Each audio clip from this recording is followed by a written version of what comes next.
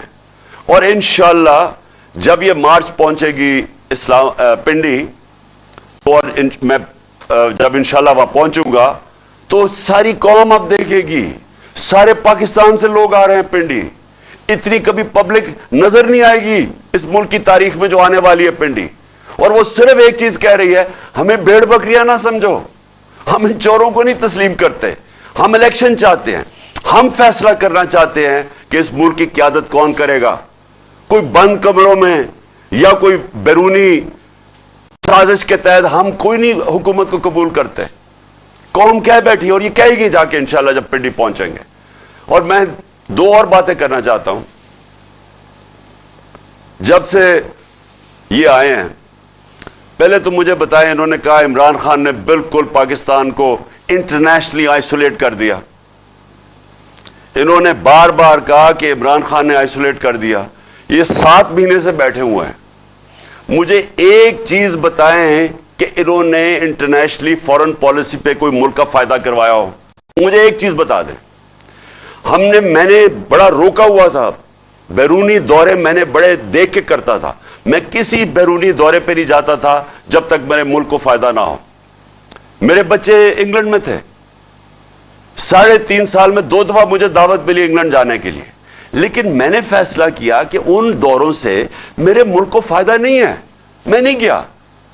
نواز شریف 24 دفعہ نجی دورے کیے اس نے پرائم منسٹر ہوتے ہوئے برطانیہ کے.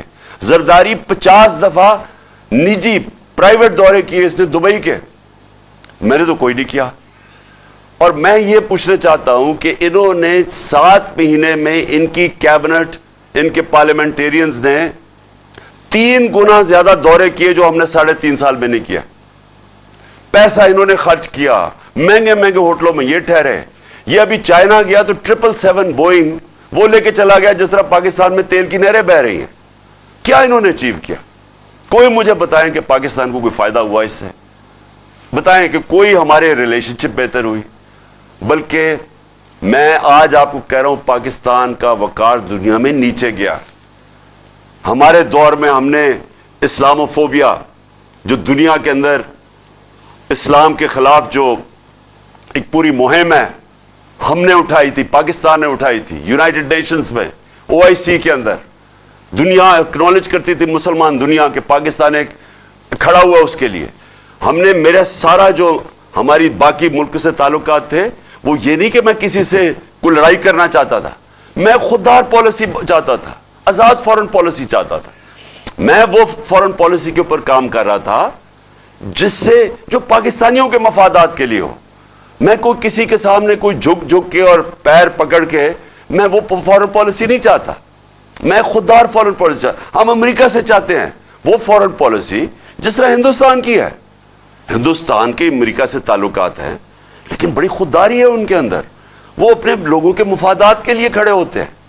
ہمیں وہ جس طرح ماضی میں وار آن ٹیرر میں کسی کی غلامی کبھی نہیں قبول کر سکتا. پاکستان اس لیے نہیں بنا تھا. تو خوددار فورن پالیسی کو اگر یہ کہہ رہے ہیں کہ جی ہمیں دنیا میں آئسولیٹ کیا، تو تم نے جوتے پالش کر کے کیا کیا اب تک؟ بتائیں. آپ نے لوگوں کے جوتے پالش کیے ہیں، سب کے سامنے گر جاتے ہیں، ایسے کھڑے ہوتے ہیں ہاتھ باندھ کے کہ جی میں مانگنے نہیں آیا، میں مجبور ہوں. کتنے پیسے آ گئے ہیں، کتنا فائدہ ہو گیا پاکستان کو. اور پھر فورن پالیسی کے علاوہ مجھے یہ بتائیں کہ آج جدھر ہمارا ملک کھڑا ہے، میں ان سب سے آج پوچھتا ہوں، جدھر آج پاکستان کھڑا ہے، کیا کسی کے پاس راستہ ہے کہ جو ہمارا ملک معاشی طور پہ نیچے جا رہا ہے؟ کسی کے پاس کوئی راستہ ہے؟ ان ساروں کیبنٹ سے پوچھ لیں، ان کے لوگوں سے، کہ کسی کے پاس کوئی راستہ ہے کہ یہ جو تیزی سے نیچے جا رہا ہے ہمارا ملک، اس کو بچا سکتا ہے؟ ہمارے جو بزنس کمیونٹی ہے، 88% بزنس مین نے کہا ہے کہ ہمیں پاکستان غلط راستے پہ جا رہا ہے. یعنی بزنس کمیونٹی کا، ان کا کوئی ان کے اعتماد نہیں ہے حکومت کے اوپر. یہی فیصلہ آباد تھا جب ہم آئے تھے 2018 میں. فیصلہ آباد کے آج اگر لوگ دیکھ رہے ہوں تو فیصلہ آباد کے اندر جو ٹیکسٹائل انڈسٹری تھی وہ اپنی مشینیں بیچ رہے تھے، ٹیکسٹائل انڈسٹری کو ریل اسٹیٹ میں کنورٹ کر رہے تھے. ہمارے یہ آج سے 7-8 مہینے پہلے فیصلہ آباد کے لوگوں سے پوچھے، مجھے جو ٹیکسٹائل کے کارخانے کے جو مالک تھے مجھے کہتے ہیں ہمیں مزدور نہیں مل رہا ہے ٹیکسٹائل انڈسٹری کے لیے. جو ٹیکسٹائل کی سیلز ہوئی پاکستان کی تاریخ کے ریکارڈ ٹوٹ گئے تھے. اور پھر سے جو لارج اسکیل مینوفیکچرنگ 26% پہ بڑھ رہی تھی. اور آج وہ ذرا فیصلہ آباد سے پوچھے کہ لوگوں کے کیا حالات ہیں. آج مزدوروں سے پوچھیں کہ روزگار کتنا مل رہا ہے. آج لوگوں سے پوچھ تو کون سی قیامت آ گئی 7 مہینے میں کہ سارا کچھ نیچے چلا گیا. مہنگائی پاکستان کی 50 سال میں سب سے زیادہ مہنگائی ہوئی ہے. تیل تو آج سستا ہے. ہمارے دور میں تو مہنگائی تیل کی وجہ سے تھی، بیرون ملک میں تیل کی قیمت اوپر گئی. تو آج مہنگائی کی کیا وجہ ہے؟ ہمارے دور سے تو زیادہ سستا ہے آج تیل. ہر چیز جو مہنگی ہوئی ہے کون ہے اس کا ذمہ دار؟ اور سوال میرا یہ ہے کہ اب یہ کیا کریں گے اسے نکالنے کے لیے؟ مہنگائی بھی بڑھ گئی، بے روزگاری بھی بڑھ گئی. اس ملک کے اندر جو کہ روزگار دینے کے لیے جو انڈسٹری ہے اس کے اندر بھی انویسٹمنٹ نہیں ہو رہی، وہ بھی لوگ پیچھے ہٹ گئے ہیں. بزنس مین کہہ رہے ہیں کہ ہمارے پاس کانفیڈنس، اعتماد ہی نہیں ہے، انویسٹ کیوں کریں؟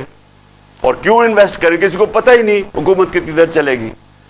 اور وہ پوچھیں کہ جو باہر سے اوورسیز پاکستانی جو ہمیں پیسہ بھیجتے تھے وہ کم ہونی شروع ہو گئی ہیں. تو ایک طرف قرضے بڑھتے جا رہے ہیں، دوسری طرف آمدنی کم ہو رہی ہے. تو ساروں سے میں پوچھتا ہوں اس کا کیا حل ہے؟ اس کا ایک حل ہے، صاف اور شفاف الیکشن.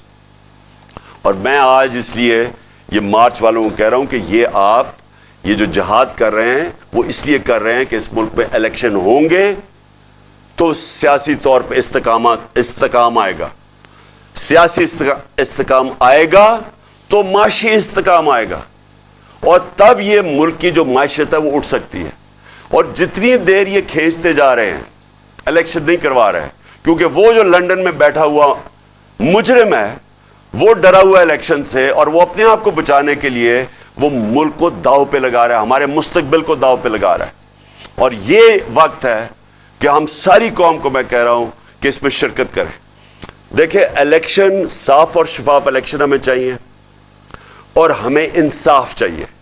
اور میں آخر میں اپنی عدلیہ سے پوچھنا چاہتا ہوں کہ ساری قوم آج آپ کی طرف دیکھ رہی ہے. میں اپنے ریسپیکٹڈ آنریبل چیف جسٹس سے کہنا چاہتا ہوں کہ قوم آج آپ کی طرف دیکھ رہی ہے. ابھی ساری قوم نے یہی دیکھا کہ انہوں نے پاکستان کا پرائم منسٹر نہیں دیکھا شہباز شریف. عدالت نے کہا پیش ہو، 8 دسمبر کو کہا کہ آگے عدالت میں پیش ہو. اس لیے وہ ملک آگے نکل جاتے ہیں. کوئی قانون سے اوپر نہیں ہے. یہاں اسی شہباز شریف کو سزا ہونے والی تھی. وہ جو FIA کا کیس تھا مقصود چپڑاسی والا 16 ارب کا، اس کو سزا ہونے والی تھی، وہاں سے بھی بچ گیا. سارے گواہ بھی مارے گئے، 4 گواہ مارے گئے، 1 انویسٹیگیٹر مارا گیا، کسی نے نہیں پوچھا.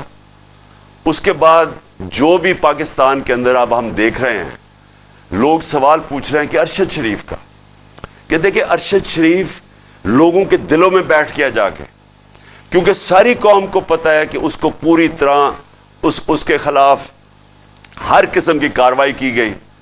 ساری قوم نے دیکھا کہ وہ اپنے موقف پہ کھڑا رہا. وہ بار بار سچ، جو انویسٹیگیٹو جرنلسٹ ہے جس کا کام ہے رائے حق پہ کھڑا ہونا، وہ اپنے موقف پہ کھڑا رہا. اور بار بار دھمکیاں ملتی گئیں. ساری صحافی برادری کو پتہ ہے کہ اس کی جان خطرے میں تھی، اس کے باوجود وہ کھڑا رہا. آخر میں ملک سے باہر گیا، اور جو اس کو قتل کیا گیا ملک سے باہر، ساری قوم کو تو اعتماد ہی اب کسی کے اوپر نہیں رہ گیا. اس گورنمنٹ کے اوپر اعتماد رہے گا جس کو وہ بے نقاب کر رہا تھا، یا اسٹیبلشمنٹ کے اوپر جو وہ بات تنقید کر رہا تھا، وہ تو نہیں انصاف دے سکتے. تو اس لیے چیف جسٹس صاحب، آپ کو ارشد شریف کو انصاف دینا پڑے گا. آپ کو اعظم سواتی کو انصاف دینا پڑے گا. جو اعظم سواتی سے ہوا، ایک تو اس عمر کے آدمی کو ننگا کر کے تشدد کرنا، اس کو اس کے پوتے اور پوتیوں کے سامنے مارنا، اور اس کے بعد جو ویڈیو نکالی اور اس کی بیوی کو جو تہجد گزار، یہ اس کے بعد اگر اس ملک کے اندر ایک سینیٹر کو اس سے اتنا ظلم ہو اور انصاف نہ مل سکے، تو اس سارے عوام تو پہلے ہی سمجھتی ہے کہ اس طاقتور کے لیے قانون اور دوسرے کے لیے کمزور کے لیے دوسرا، تو یہ انتہا ہو جائے گی۔ اور اس لیے ہم چاہتے ہیں کہ اب ہماری عدالتیں اپنے آپ کو ایک اسرٹ کریں۔ Prime minister Pakistan, ex prime minister, سب سے بڑی پارٹی کا سربراہ، میں ایف آئی آر نہیں کٹوا سکتا؟ میرا حق ہے کہ میں فرسٹ انفارمیشن رپورٹ میں دوں، اس کے بعد انویسٹیگیشن ہو، اور وہ بھی آپ کے نیچے، اور پھر فیصلہ کریں کہ ہاں جو میں نے 3 نام لیے ہیں وہ ٹھیک ہے یا غلط ہے۔ لیکن میں ایف آئی آر نہیں لکھوا سکتا۔ اس سے زیادہ بڑا ظلم کیا ہو سکتا ہے؟ تو اگر میں نہیں لکھوا سکتا تو اس کا مطلب عام لوگ تو کچھ بھی نہیں کر سکتے۔ اس کا مطلب ان کی حیثیت ہی کوئی نہیں ہے عام لوگوں کی۔ یہ جو بیچارے آج کل بے روزگاری بڑھتی جا رہی ہے، لوگ ٹیلی فون کھینچ رہے ہیں، اور لوگ تنگ ہیں اس سے کہ چوریاں بڑھتی جا رہی ہیں، اسٹریٹ کرائم بڑھتی جا رہی ہے، کیونکہ ملک نیچے جا رہا ہے۔ جب بے روزگاری بڑھتی جائے گی، مہنگائی 50 سال میں سب سے زیادہ مہنگائی، 7 سالوں میں دگنی ہو گئی ہے مہنگائی۔ ہمیں کہتے تھے زیادہ مہنگائی ہے۔ تو جب مہنگائی بھی بڑھ رہی ہے، بے روزگاری بھی بڑھ رہی ہے، تو عام آدمی جب چوری کرے تو وہ جیل میں، اور جو سب سے طاقتور ڈاکو جو اربوں روپیہ چوری کر کے باہر لے کے جاتے ہیں وہ این آر او لے لیں۔ یہ قوم اس وقت آپ کی طرف دیکھ رہی ہے۔ کیس لگا ہوا ہے میرا عدالت کے اندر کہ یہ جو این آر او انہوں نے لیا ہے نیب امینڈمنٹس کے تحت، یہ تو دنیا میں کہیں کوئی سوچ نہیں سکتا کہ آپ اپنے قانون پاس کریں اور خود ہی اپنے آپ کو بچا لیں اس سے۔ تو اس لیے آخر میں اپنی سپریم کورٹ کے چیف جسٹس سے بڑے ریسپیکٹفلی اپنی قوم کی طرف سے آپ سے ریکویسٹ کرتا ہوں کہ یہ ٹائم ہے کہ پاکستان کی عدلیہ اب عوام کے ساتھ کھڑی ہو۔ یہ جو طاقتور اس ملک میں قانون کے اوپر ہیں، آپ ان کو قانون کے نیچے لے کے آئیں اور اس ملک کو حقیقی طور پہ آزاد کریں۔ پاکستان زندہ باد۔